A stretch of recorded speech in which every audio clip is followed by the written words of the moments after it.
The moment I saw Kate Morrison's smug face as she destroyed my entire life with a single lie, I never imagined that karma would expose the dark secrets her billionaire father had been hiding for decades. This is the story of how one spoiled rich girl's cruelty backfired in the most spectacular way possible, revealing a twisted family legacy that would shock an entire city. Before we jump back in, tell us where you're tuning in from, and if this story touches you, make sure you're subscribed, because tomorrow, I've saved something extra special for you.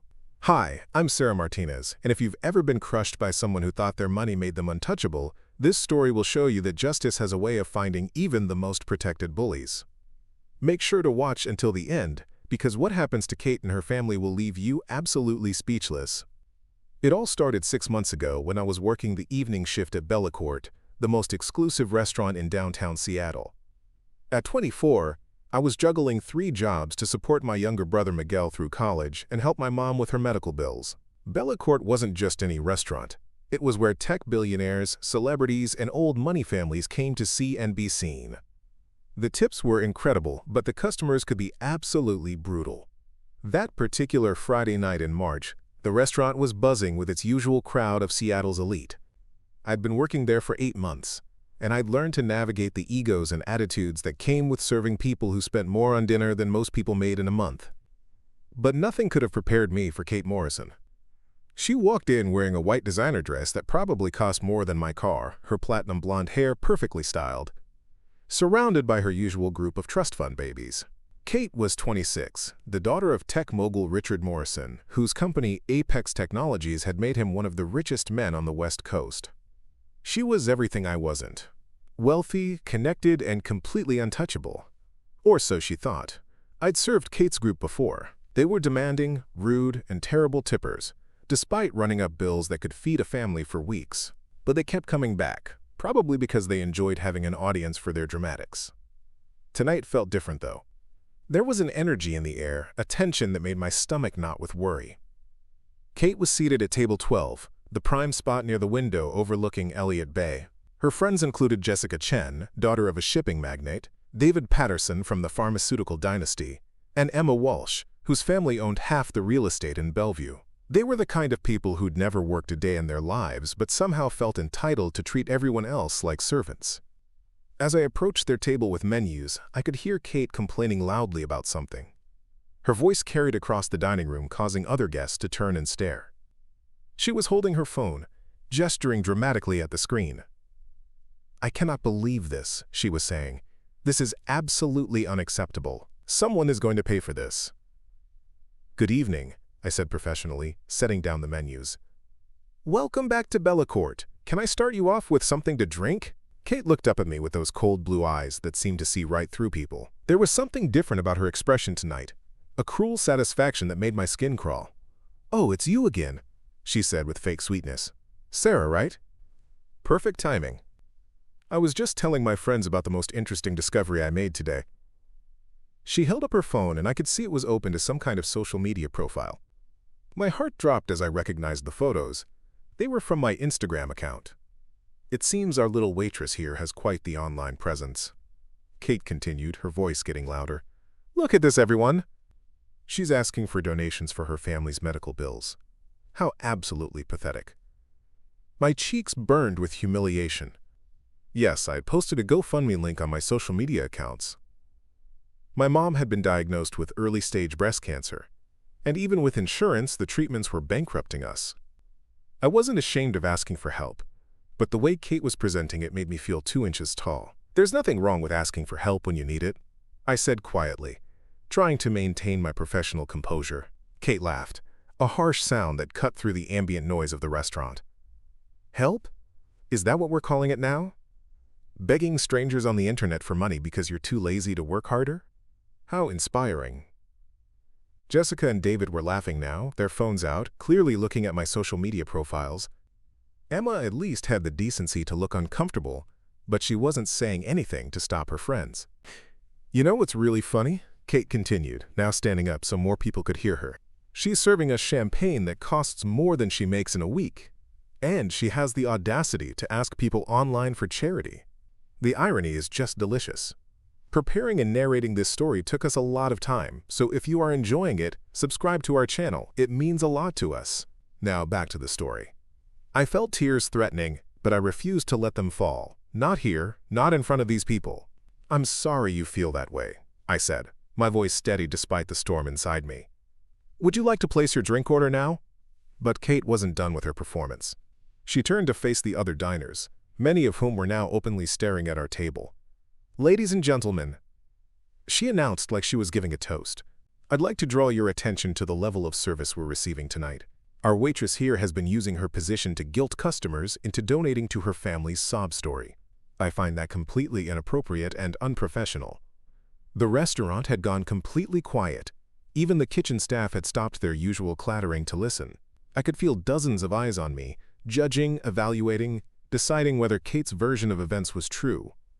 "That's not what happened," I started to say, but Kate cut me off. "Save it," she snapped. "I've already spoken to management. They need to know what kind of staff they're employing." My blood ran cold. She couldn't be serious. I hadn't done anything wrong. I'd never once mentioned my family's situation to any customer, never asked for money or special treatment. But I could see from the satisfied smirk on her face that she didn't care about the truth. Manager Tony Ricci came rushing over, his face flushed with concern and embarrassment.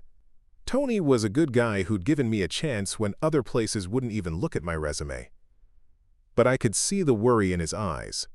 Bellacorte's reputation was everything, and a scene like this could damage relationships with their most important clients. "Miss Morrison," Tony said with forced calm, "I understand there's been some kind of misunderstanding. Perhaps we could discuss this privately?"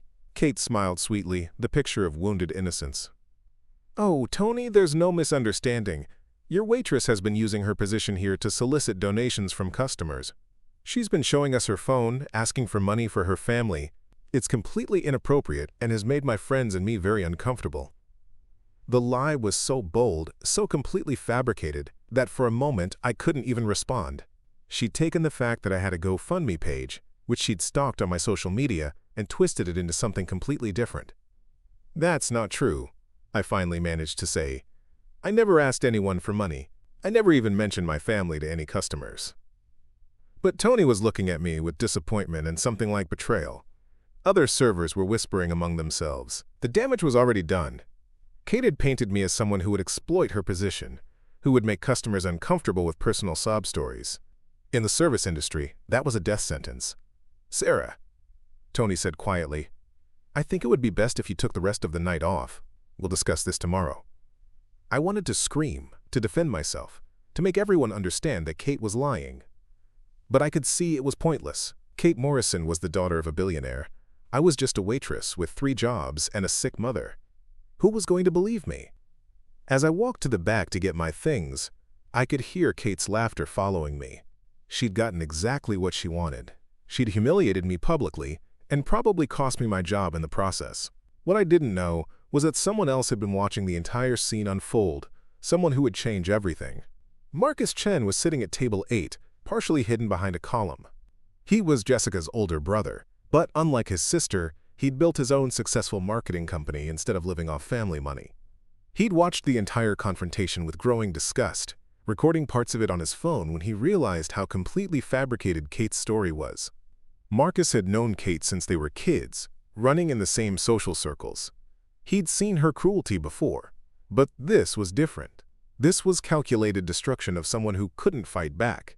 As I gathered my purse and coat from my locker, fighting back tears, I had no idea that the wheels of justice were already beginning to turn.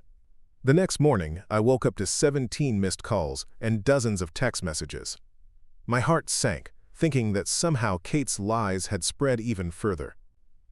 But as I read the messages, I realized something incredible was happening. Marcus Chen had posted the video footage from the restaurant on his social media accounts with a detailed explanation of what had really happened. The post was already going viral.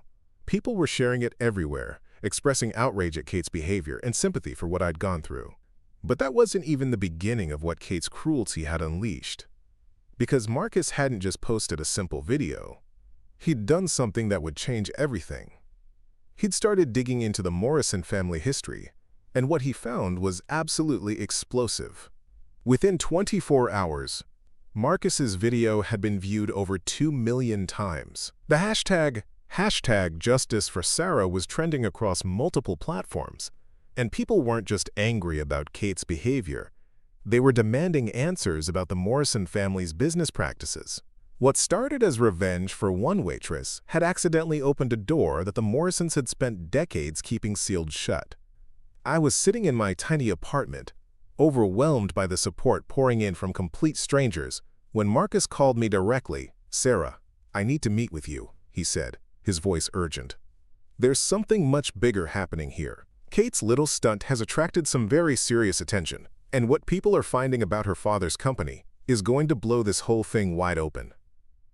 We met at a small coffee shop in Capitol Hill, away from the chaos that my life had become overnight. Marcus looked like he hadn't slept, his laptop covered with sticky notes, and his eyes bright with the intensity of someone who'd stumbled onto something massive. "Before I show you this," he said, opening his computer, "I need you to understand that what Kate did to you was just the tip of the iceberg. Her family's wealth isn't just built on technology. It's built on lies, exploitation, and crimes that go back 30 years. The first document he showed me was a leaked internal email from Apex Technologies, dated just 6 months ago. It detailed a plan to dump toxic waste from their manufacturing facilities into water sources near low-income communities, specifically targeting areas where residents were unlikely to have the resources to fight back legally. The email was signed by Richard Morrison himself, with a note saying, "These people don't vote, don't matter, and don't have lawyers. Proceed as planned." My stomach turned as I read the details. They weren't just talking about minor environmental violations. This was deliberate poisoning of communities, primarily affecting immigrants and working-class families like mine. "How did you get this?" I asked, though part of me wasn't sure I wanted to know. Marcus's expression was grim. "After your story went viral, a whistleblower from Apex reached out to me. Turns out there are people inside that company who've been waiting for years for someone to pay attention to what's really happening." He pulled up another document, this one showing financial records that revealed Apex Technologies had been systematically underpaying immigrant workers, knowing they were afraid to report violations. The company had saved millions in labor costs while these families struggled to survive on wages that were sometimes half of what they'd been promised. But the most shocking revelation was still coming. "Sarah," Marcus said, his voice dropping to almost a whisper, "your mother's cancer cluster. There are 17 other families in your neighborhood who've been diagnosed with the same rare form of breast cancer in the past 2 years.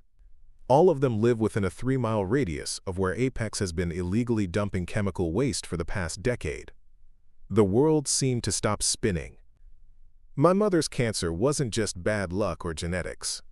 It was murder, carried out by a corporation that saw people like us as expendable. The coffee shop suddenly felt too small, too hot. I could barely breathe as the implications hit me. "They poisoned our entire community," I whispered. "My mom is dying because of them." Marcus reached across the table and grabbed my hand. "She's not dying, Sarah. The treatment your GoFundMe is raising money for. It's working. But more importantly, we're going to make sure Richard Morrison pays for what he's done to your family and hundreds of others." Over the next week, the story exploded beyond social media into mainstream news. Major newspapers picked up the investigation, environmental lawyers started filing class-action lawsuits, and federal agencies launched criminal investigations into Apex Technologies. Kate, who had thought she was just humiliating a waitress for entertainment, had accidentally exposed her father's empire of corruption. But Richard Morrison wasn't going down without a fight. He held a press conference, denying all allegations and claiming the leaked documents were fabricated by competitors trying to damage his company. He portrayed himself as a victim of a social media witch hunt, conveniently leaving out the part about the chemical waste and poisoned communities. "My family has been pillars of this community for generations," he said, his voice full of righteous indignation. "These attacks on our reputation are baseless and motivated by jealousy and political agenda." The press conference was a disaster. Reporters peppered him with questions about specific documents, dates, and victims' names. When asked directly about my mother's cancer cluster, Morrison's composure finally cracked. "I'm not responsible for every sick person in Seattle," he snapped. "People get cancer. That's life. It has nothing to do with my company." That clip went viral within hours, showing the billionaire's complete lack of empathy for the families he'd destroyed. Kate tried to distance herself from the growing scandal by claiming she had no knowledge of her father's business practices. She posted a carefully crafted statement on social media, written by expensive PR firms, expressing sympathy for families affected by environmental issues while maintaining her innocence. But the internet had a long memory, and people quickly found dozens of posts where Kate had bragged about her family's wealth and power, including several photos of her touring Apex facilities with proud captions about the family business. The investigation revealed that Kate hadn't just known about her father's crimes, she'd actively participated in covering them up. Email records showed that she'd used her social media influence to attack and discredit families who had tried to speak out about health issues in their communities. She'd organized harassment campaigns against mothers who were asking questions about their children's illnesses, using her wealth and connections to silence people who were already powerless. One particularly damning discovery was a group chat where Kate and her friends had laughed about poor people getting sick from their own bad choices, while sharing memes mocking families who couldn't afford proper health care. The contrast between these messages and her public statement of sympathy was so stark that even her remaining supporters abandoned her. Meanwhile, my life had transformed in ways I never could have imagined. The GoFundMe for my mother's treatment had raised over $300,000 from people around the world who were inspired by the story. But more importantly, the legal team representing the environmental lawsuit had taken on my family's case pro bono, and they were confident that the eventual settlement would be life-changing. Environmental scientists confirmed that Apex's illegal dumping had created the cancer cluster in our neighborhood. The evidence was overwhelming. Soil samples, water tests, and medical records all pointed to the same conclusion. My mother wasn't just another cancer patient. She was a victim of corporate murder, and now she had the best oncologists in the country working to save her life. The federal investigation moved faster than anyone expected. Within 6 weeks of Kate's restaurant incident, FBI agents raided Apex Technologies' headquarters, seizing computers, documents, and financial records. Richard Morrison was arrested at his Medina mansion on charges of environmental terrorism, conspiracy, and reckless endangerment resulting in death. The death charges came after investigators discovered that at least 12 people in affected communities had died from cancers directly linked to Apex's chemical dumping. Kate was arrested the same day on charges of conspiracy and witness intimidation. The harassment campaigns she'd organized against sick families weren't just cruel. They were criminal attempts to obstruct justice and prevent victims from seeking help. As she was led away in handcuffs from her downtown penthouse, photographers captured her tears and panic. The same woman who had stood in a restaurant humiliating a waitress for asking for help was now begging reporters to understand that she was just a victim of her father's choices. The trial became a media sensation, with cameras covering every detail of the Morrison family's fall from grace. Victim after victim took the stand to describe how Apex's pollution had destroyed their families, their health, and their communities. My mother, despite her ongoing treatment, insisted on testifying about the impact on our family and our neighborhood. "They didn't just poison our water," she said from the witness stand, her voice weak but determined. "They poisoned our hope. They made us believe that getting sick was our fault, that we deserved what was happening to us because we were poor. They made us ashamed to ask for help while they were literally killing us for profit." Her testimony was so powerful that several jurors were visibly crying. The evidence was overwhelming. Internal emails, recorded phone calls, and financial documents painted a picture of a family that had built their fortune on the systematic destruction of working-class communities. The jury deliberated for less than 4 hours before returning guilty verdicts on all counts. Richard Morrison was sentenced to 45 years in federal prison, ensuring he would die behind bars. His company was forced to pay over $2 billion in environmental cleanup costs and victim compensation.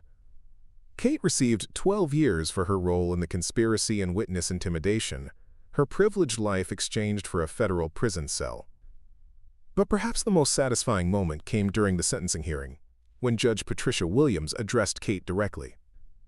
"You stood in a restaurant and humiliated a young woman for having the courage to ask for help when her family was suffering," the judge said. What you didn't know was that your own family was responsible for that suffering. Your cruelty wasn't just morally reprehensible, it was the key that unlocked the door to justice for hundreds of families you helped victimize. 6 months after that terrible night at Bellacorte, I stood in the same restaurant, but this time as a guest of honor. The Seattle Environmental Justice Foundation was hosting a fundraising dinner, and they'd asked me to speak about the importance of believing survivors and supporting families affected by corporate crimes. Tony Ricci, the manager who had asked me to leave that night, personally apologized and offered me any position I wanted at the restaurant. I declined politely. I had bigger plans now. The settlement money had allowed my family to move to a clean neighborhood and get my mother the best possible care. Her prognosis was excellent, and she was already talking about returning to her job as a teacher once her treatment was complete. My brother Miguel was thriving in college, no longer worried about how we'd pay for his education.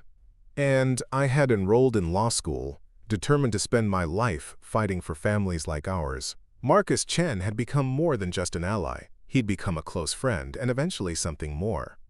His willingness to stand up for what was right, even when it meant going against his own social circle, had shown me what real integrity looked like. Together, we'd started a non-profit organization dedicated to exposing corporate environmental crimes and supporting affected communities. The night of the foundation dinner, I wore my mother's small silver cross necklace. Nothing fancy or expensive, but priceless to me because of what it represented. As I walked to the podium to address the crowd of environmental activists, lawyers, and survivors, I thought about how different my life might have been if Kate Morrison had chosen kindness over cruelty that night at the restaurant. Kate Morrison thought she was destroying a powerless waitress for her own entertainment. I told the audience, what she actually did was expose a criminal empire and bring justice to hundreds of families who had been silenced for decades. Her cruelty became the catalyst for the largest environmental justice victory in our state's history. Sometimes our worst enemies become our greatest teachers, showing us exactly who we don't want to be. The applause was thunderous, but what moved me most were the families in the audience: cancer survivors, children who could now grow up in clean neighborhoods, mothers who no longer had to choose between medicine and groceries. Kate's moment of casual cruelty had accidentally unleashed a force for justice that would protect communities for generations to come. As I looked out at those faces, I realized that Kate Morrison had taught me something invaluable. The people who try to crush you often reveal their own weakness in the process. Her need to humiliate others had exposed the rotten foundation her entire life was built on. My willingness to ask for help when I needed it, the very thing she'd mocked me for, had saved not just my family, but hundreds of others. That night, I received a letter forwarded from Kate's prison. Inside, she'd written a brief apology, claiming she now understood the harm her family had caused, and that she was sorry for her role in covering it up. I read it once and threw it away. Some apologies come too late, after too much damage has been done. But I wasn't angry anymore. I was grateful that her cruelty had accidentally led to justice. The Morrison family's empire was gone, their wealth redistributed to the families they'd harmed, their legacy forever linked to corporate crime and environmental terrorism. Meanwhile, the waitress they'd tried to destroy had helped bring down one of the most corrupt families in the Pacific Northwest, proving that sometimes the smallest acts of cruelty can trigger the largest consequences. Up next, you've got 2 more standout stories right on your screen. If this one hit the mark, you won't want to pass these up. Just click and check them out. And don't forget to subscribe and turn on the notification bell so you don't miss any upload from us.